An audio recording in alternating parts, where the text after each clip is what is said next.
सुबह की बड़ी खबर में सबसे पहले खबर नारायणपुर से, जहां डीआरजी जवानों का जश्न। 27 नक्सलियों की मारे जाने पर जश्न, एक दूसरे को गुलाल लगाते हुए नजर आए जवानों के जश्न का वीडियो सामने आया है। वीडियो में डांस करते हुए दिखे हैं जवान।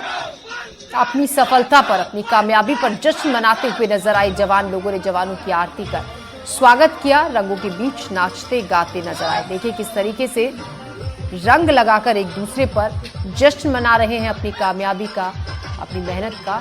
और 27 नक्सलियों के खात्मे पर ये जश्न है। तिलक लगाकर जवानों का स्वागत किया गया, उन्हें बधाई दी गई। जिस तरीके से इस ऑपरेशन को अंजाम जवानों ने, डीआरजी के जवानों ने दिया। 72 घंटे का ये ऑपरेशन था, जिसमें 27 नक्सलियों को मार गिराया गया, जिसमें बसव राजू भी शामिल था। चीफ कमांडर नक्सलियों का जुल्फिकार, हमारे सहयोगी हमारे साथ जुड़ रहे हैं ज्यादा जानकारी के साथ। जुल्फिकार, एक बड़ी कामयाबी मिली 27 नक्सलियों को मार गिराने की, और फिर उस कामयाबी के बाद ये जश्न की खूबसूरत तस्वीरें। ज्योति, जश्न तो बनता है जब आप कभी किसी युद्ध में हो और सामने वाले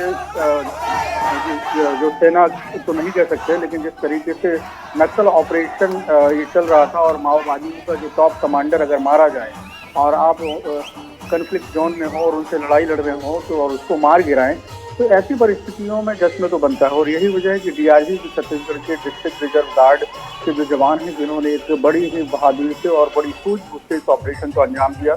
जो सूचनाएं मिली थी कि वहाँ पे बसव राजू समेत बड़े कैडर के माओवादी वहाँ पर मौजूद हैं, और उसके बाद 4 जिलों के जो डीआरजी है उसका संयुक्त ऑपरेशन लॉन्च किया गया। और करीब ये मानिए 3 दिनों तक ये ऑपरेशन चला, और आखिरी में जो सफलता आई वो बहुत बड़ी सफलता थी कि माओवादियों का जो जनरल सेक्रेटरी है वो मारा गया, बसव राजू, जिसके ऊपर अलग अलग राज्यों की अगर बात की जाए तो 3 करोड़ का इनामी था वो। और सबसे बड़ी बात कि ये कह सकते हैं कि वो एक स्ट्रेटेजी प्लानर भी था, और इसके साथ ही पूरी जो माओवादियों की बटालियन है उसको वो लीड रहा था। और सबसे बड़े पद पर होने की वजह से, क्योंकि जैसा कि देखें कि छत्तीसगढ़ के मुख्यमंत्री विष्णुदेव साय, उप मुख्यमंत्री विजय शर्मा, इन सभी ने कहा कि छत्तीसगढ़ में नहीं पूरे देश में माओवाद का जो इतिहास है उसमें जो जनरल सेक्रेटरी है पद का कोई भी माओवादी पहली बार मारा गया है।